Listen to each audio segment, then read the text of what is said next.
نحمده ونستعينه ونستغفره ونؤمن به ونتوكل عليه ونعوذ بالله من شرور أنفسنا ومن سيئات أعمالنا من يهده الله فلا مضل له ومن يضلله فلا هادي له ونشهد أن لا إله إلا الله وحده لا شريك له ونشهد أن سيدنا ونبينا ومولانا محمدًا عبده ورسوله أما بعد فأعوذ بالله من الشيطان الرجيم بسم الله الرحمن الرحيم كل نفس ذائقة الموت صدق الله العلي العظيم وصدق رسوله النبي الكريم ونحن على ذلك لمن الشاهدين والشاكرين والحمد لله رب العالمين اللهم صل على سيدنا محمد وعلى آل سيدنا محمد وبارك وسلم اللهم صل على سيدنا محمد وعلى آل سيدنا محمد وبارك وسلم اللهم صل على سيدنا محمد وعلى آل سيدنا محمد وبارك وسلم عزیزان محترم،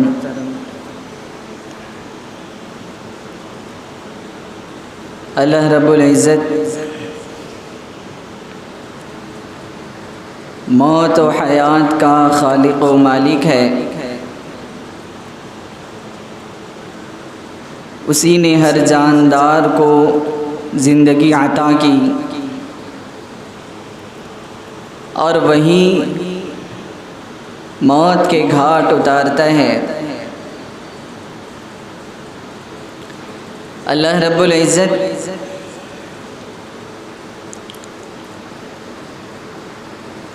جب چاہے موت دے دے اور جب چاہے اللہ تعالیٰ کسی کو زندگی دے۔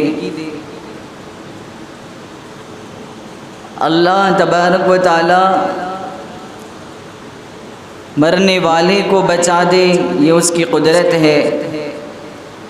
وہ اگر چاہے تو بچنے والے کو بچاتے بچاتے مار دے، یہ اس کی مرضی ہے۔ الغرض زندگی اور موت کا خالق اللہ ہے اور مالک اللہ ہی ہے۔ یہی وجہ ہے اللہ تعالیٰ نے قرآن مجید میں ارشاد فرمایا الذی خلق الموت والحیات لیبلوکم ایکم احسن عملا۔ موت اور زندگی کا پیدا کرنے والا، زندگی کا دینے والا، موت کا دینے والا میں اکیلا۔ انسان کی زندگی ہوا میں رکھے ہوئے چراغ کے مانند ہے۔ چراغ ایک ہوا کے جھونکے کا محتاج ہوتا ہے۔ جیسے ہوا کا جھونکا آ جائے چراغ گل ہو جاتا ہے، چراغ کی روشنی ختم ہو جاتی ہے۔ اسی طرح انسان کی زندگی ہے کہ ذرا اللہ تعالیٰ کا حکم آ جائے، اللہ کا اشارہ آ جائے، انسان کی زندگی کا چراغ بھی گل ہو جاتا ہے۔ اللہ رب العزت نے قرآن مجید میں ارشاد فرمایا ان اللہ علی کل شیء قدیر۔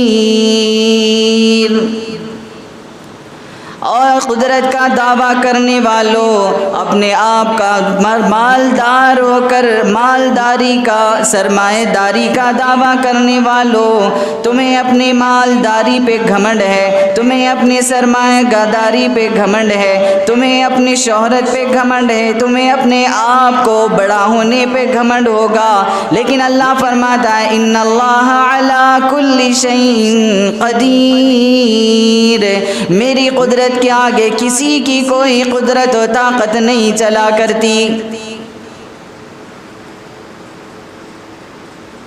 دنیا کے اندر بے شک تم ڈاکٹر ہو، بے شک تم انجینئر ہو، بے شک تم پائلٹ ہو، بے شک تم وکیل ہو، بے شک تم جج ہو، لیکن جب اللہ کی بارگاہ میں پیش کیے جاؤ گے تو سوائے اللہ کے بندے کے اور کچھ نہیں۔ اللہ تبارک و تعالی بندے کو جب موت عطا کرتے ہیں تو دیکھنے والوں کے لیے ایک عبرت کا نشان بن جاتا ہے۔ کوئی یہ نہیں سمجھتا کہ ہمارے گھر میں رہنے والا، ہمارے ساتھ کھانے والا، ہمارے ساتھ اٹھنے بیٹھنے والا، آج وہ جا رہا ہے، کل ہمیں بھی جانا ہے۔ آج اس کے مرنے پر ہم نے اس کی آنکھوں کو بند کیا، کل کوئی ہماری آنکھوں کو بند کرے گا۔ آج اس کو کافور ملا جا رہا ہے، کل کو ہمارے اوپر بھی کافور ملا جائے گا۔ اسی لیے اللہ کے نبی سرکار دو عالم صلی اللہ تعالی علیہ وسلم نے ارشاد فرمایا اکثروا ذکر ہاضم اللذات، فرمایا کہ لذتوں کو توڑ دینے والی چیز کو کثرت سے یاد کیا کرو۔ بے شک دنیا کے اندر مزے اڑانے، دنیا میں کئی لوگ ایسے مل جائیں گے جو اپنے من پسند کا کھانا کھا رہے ہوں گے، من پسند کی گھڑی لگا لی، من پسند کے کاروں میں گھومنے لگے، اپنی پسند کی بڑی بڑی بلڈنگیں خرید لی، اپنی پسند کی جو چیز مرضی میں آئی اس میں عیش کرنے لگ گئے۔ فرمایا اکثروا ذکر ہاضم اللذات، لذتوں میں پڑنے والے، مزوں کے پیچھے پڑنے والے، ذرا اس چیز کو بھی یاد کرنا جو تمہاری لذتوں کو ختم کر کے ہمیشہ کے لیے تمہیں اللہ تبارک و تعالیٰ کی بارگاہ میں پیش کر دے گا۔ فرمایا لذتوں کو توڑ دینے والی چیز کیا ہے؟ فرمایا وہ موت ہے۔ دنیا کی زندگی کے اندر رہتے ہوئے مسلمان بعض اوقات اتنا منہمک ہو جاتا ہے کہ موت کو یاد کرنا ہی بھول جاتا ہے، اور بار بار اللہ تبارک و تعالی ہمارے خاندان میں، ہمارے محلے کے اندر، ہمارے گھر کے اندر کسی نہ کسی فرد کو موت دے کر کے گویا اس بات کا پیغام دیا جا رہا ہے آج یہ جا رہا ہے، کل کو تیری باری ہوگی۔ آج اس کے خاندان والے اس کے مرنے پہ رو رہے ہیں، آج اس کے مرنے پہ اس کے بیٹے بیٹیاں چیخ چیخ کر واویلا مچا رہے ہیں، آج اس کے گھر کے اندر، آج اس کے گھر میں سارے لوگوں کے چہروں پر چہرے مرجھا گئے ہیں، سب کے دلوں کے اندر غمی طاری ہو گئی۔ کل کو ایک وقت آئے گا کہ تیرا بھی جنازہ اٹھایا جائے گا، پھر سارے خاندان والے اسی طرح رو دو کر 2-4 دن رو دھوئیں گے، اس کے بعد تیرا کوئی پرسان حال نہ ہوگا۔ حضرت عمر بن خطاب رضی اللہ تعالیٰ عنہ فرمایا ایک آدمی کو ڈیوٹی پہ لگا دیا، کام پہ لگا دیا کہ مجھے ہر روز موت کی یاد دلا دیا کرو۔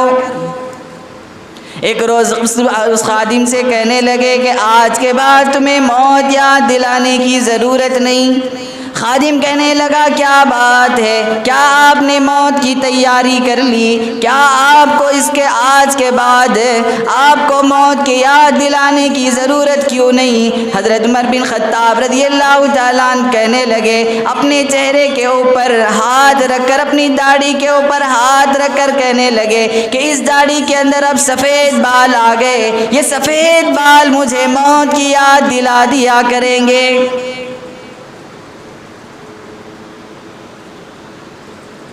نوجوان کی شادی کے لیے جوان بچہ، گھر کے اندر بچہ جوان ہو گیا، ماں کی خواہش ہے کہ بچے کو ڈاکٹر بنائیں گے، کسی باپ کی خواہش ہے کہ ڈاکٹر بنائیں گے، انجینئر بنائیں گے، بچے کو پائلٹ بنائیں گے، کوئی کہتا ہے کہ نہیں اس کو وکیل بنائیں گے۔ لیکن جب بچہ جوان ہوا، ڈاکٹر بنا، انجینئر بنا، پائلٹ بنا یا کوئی اور بڑا کاریگر بن گیا، خواہش تھی کہ اس کو اچھی جگہ نکاح کریں گے، ماں کی خواہش تھی کہ اپنے خاندان کی کسی خوبصورت لڑکی سے نکاح کریں گے۔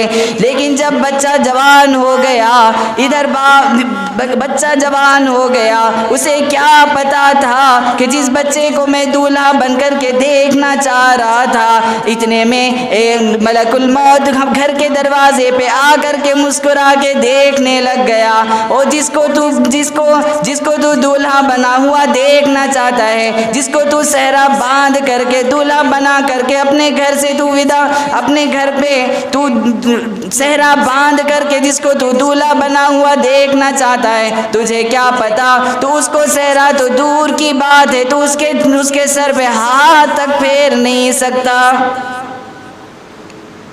کبھی ایسا ہو جاتا ہے، خواہش انسان کی دھری کی دھری رہ جاتی ہے، بیٹے کو دولہا بنا ہوا دیکھنا چاہتا ہے، بننے سے پہلے ہی دنیا سے چلا جاتا ہے۔ یہ اللہ تعالیٰ کی مرضی، اللہ تعالیٰ کا ارادہ، اللہ کی مشیت، ساری دنیا کے لوگوں کی مرضی پر اللہ تبارک و تعالیٰ کی قدرت ہی کار فرما ہوتی ہے۔ سارا سال کا ذخیرہ گھر میں جمع کرنے والوں، اپنے گھر کے اندر سال بھر کا چاول جمع کر کے رکھنے والوں، سال بھر کی گیہوں جمع کر کے رکھنے والوں، سال بھر کے اپنے گھروں کے اندر انتظام کرنے والوں، یاد رکھنا اللہ تبارک و تعالیٰ کا جب حکم آ جاتا ہے، فرمایا اذا جاء اجلهم لا يستأخرون ساعة ولا يستقدمون۔ جب اللہ تبارک و تعالیٰ کی طرف سے موت کا اٹل وقت آ جاتا ہے تو ایک ساتھ ایک گھڑی نہ آگے کو ہوتی ہے، نہ ایک ساتھ ایک گھڑی پیچھے کو ہٹتی ہے۔ جس گھڑی اللہ کی طرف سے حکم ہوتا ہے کہ اس کو اٹھانا ہے، ملک الموت حاضر ہو جاتا ہے۔ اور جب انسان دنیا سے چل بستا ہے، جب انسان دنیا سے چلا جاتا ہے، پھر اللہ اکبر ایک ایسے گڑھے میں ڈال دیا جاتا ہے کہ جہاں کا اندھیرا، جہاں کی تاریکی انسان سوچتا ہے تو رونگٹے کھڑے ہو جاتے ہیں۔ آج کسی کے لیے قبر کھودنے والے، آج کسی کے لیے قبر کھودنے والے، کل کو ہمارے لیے بھی قبر کھودی جائے گی۔ آج کسی کے اوپر مٹی ڈالنے والے، کل کو ہمارے اوپر بھی مٹی ڈالی جائے گی۔ آج کسی کے جنازے کی نماز پڑھنے والے، کل کو تیرے جنازے کی نماز بھی پڑھی جائے گی۔ موت سے کس کو رستگاری ہے، موت سے کس کو رستگاری ہے، آج وہ تو کل ہماری باری ہے۔ اسی لیے حدیث میں آتا ہے کہ اے بندے، اے اللہ کے بندے، جب تو میرے حوالے کیا جائے گا، جب تو میرے سپرد کیا جائے گا، یاد رکھنا جب گھر اندھیرا ہو جاتا ہے، گھر کے اندر تاریکی آ جاتی ہے، تو گھر کی روشنی کا انتظام کرنے والے جب قبر کے حوالے کیا جائے گا، جب تو میرے اندر آئے گا تو میرے پاس بھی اندھیرے کے سوا کچھ نہ ہوگا، اعمال کی روشنی لے کے آنا۔ فرمایا قبر روزانہ کوئی دن ایسا نہیں گزرتا جو یہ نہ کہتی ہو کہ میں بیگانگی کا گھر ہوں، میں تنہائی کا گھر ہوں، میں کیڑے مکوڑوں کا گھر ہوں۔ اور جن آنکھوں کے ذریعے تو ساری دنیا کو دیکھا کرتا ہے، سب سے پہلے اس جسم کے اندر جس چیز کو کیڑے اپنا لقمہ بنائیں گے وہ تیری آنکھیں ہوں گی۔ سب سے پہلے ان آنکھوں کو کھایا جائے، کیڑے ان آنکھوں کو اپنا لقمہ بنائیں گے۔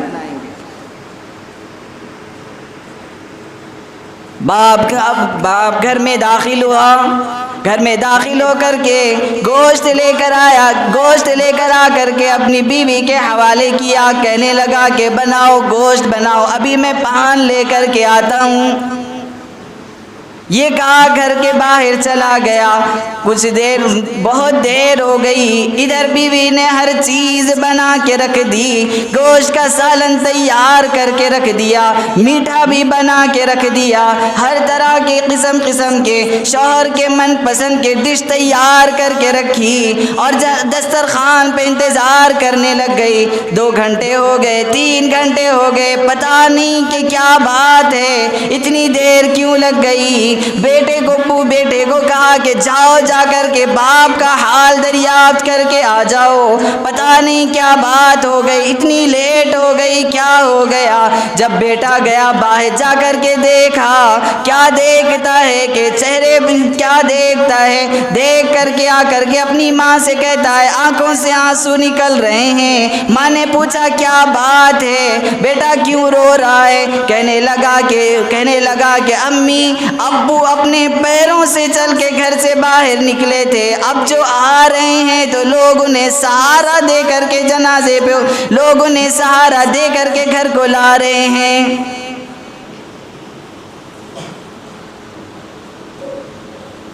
اللہ تبارک و تعالیٰ نے دنیا کے اندر ہمیں جو قیمتی زندگی دی ہے، اس کی قدردانی کرنا سیکھیں۔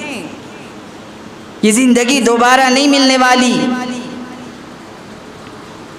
ماں شوہر اور بیوی کا حال دیکھیں،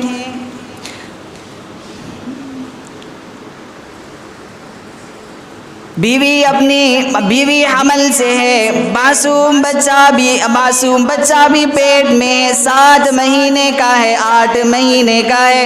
ادھر ماں تیاری کر رہی ہے آنے والے مہمان کی، اس کے لیے گو تکیے بنا رہی ہے، اس کے سر کو گول بنانے کے لیے سرہانہ بھی تیار کر کے رکھی ہوئی ہے، نانی نانا بھی اس کے لیے کپڑے تیار کر کے رکھے ہیں، دادا دادی بھی اس کے لیے کپڑے بنا کے رکھے ہیں، رشتے دار بھی بڑے خوش ہیں، گھر والے بھی بڑی خوشی و مسرت کے نغمے گا رہے ہیں، ہر کسی کے چہرے پر خوشی ہے۔ اتنے میں وہ مہینہ 9 مہینے بھی آ گئے، 9 مہینے لگ گئے، ابھی بچے کے مہمان کے آنے کا انتظار ہے، سارے گھر والے خاندان والے دواخانے میں موجود ہیں۔ اتنے میں جب دواخانے سے ڈاکٹر باہر نکلا، چہرہ مرجھایا ہوا ہے اور چہرے کے اوپر پژمردگی ہے۔ خاندان والوں نے پوچھا کیا بات ہے، کیا بنا، یہ تمہارے چہرے کے اوپر یہ پشیمانی کیوں، یہ چہرے کے اوپر تمہاری یہ پژمردگی کیوں ہے، چہرہ مرجھایا ہوا کیوں ہے؟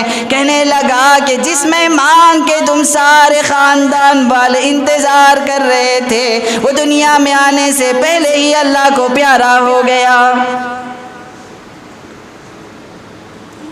اللہ تبارک و تعالیٰ اس طرح انسانوں کو بتاتے ہیں کہ لوگوں نصیحت حاصل کرو، بچوں کے جنازے، بوڑھوں کے جنازے، جوانوں کے جنازے یہ ہمیں سبق دے رہے ہیں کہ اپنے آپ کو سنبھالو، موت کے آنے سے پہلے موت کی تیاری کر لو۔ حدیث میں آتا ہے اللہ کے نبی سرکار دو عالم صلی اللہ تعالی علیہ وسلم نے ارشاد فرمایا الکیس من دان نفسا وعمل لما بعد الموت، فرمایا عقل مند انسان دنیا میں آج ہم لوگ تو یوں سمجھتے ہیں عقل مند انسان وہ ہے، سمجھدار انسان وہ ہے جس کے پاس مال و دولت کا بڑا ذخیرہ جمع ہو گیا. ہم سمجھدار انسان اسے سمجھتے ہیں جو ایک فیکٹری سے دوسری فیکٹری بنا لی. ہم سمجھدار انسان اسے سمجھتے ہیں جو تجارت میں بڑا ماہر ہو، جو دکانداری میں بڑا ماہر ہو. ہم سمجھدار انسان اسے کہتے ہیں جو سامنے والے کو باتوں میں الجھا کر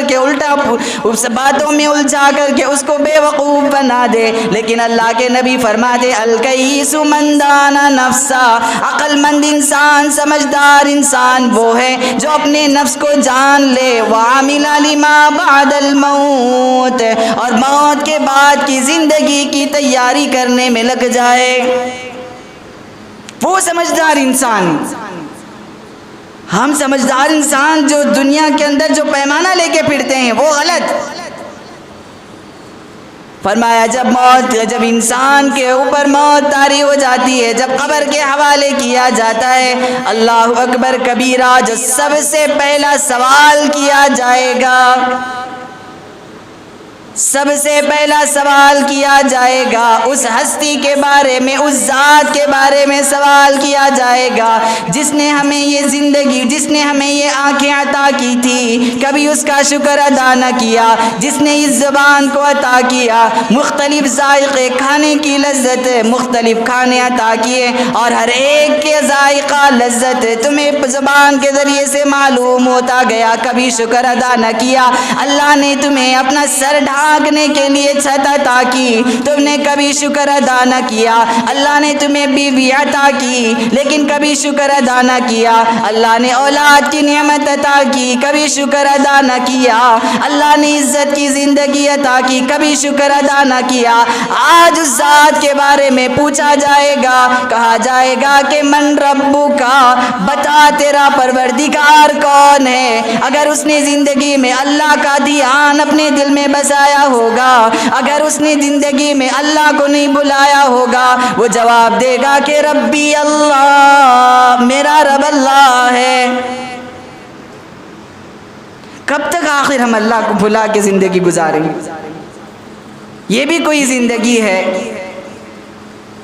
ڈیوٹی پہ جانے والے ڈیوٹی پہ جا رہے ہیں اور آفس میں بیٹھنے والا آفس میں بیٹھ کر کے سارا دن گزار دیتا ہے. ہر ایک کی اپنی دنیا کے پیچھے اتنے پڑ گئے کہ آخرت ہی کو بھلا بیٹھے. فرمایا سب سے پہلا جو سوال کیا جائے گا من ربک، بتا تیرا پروردگار کون ہے.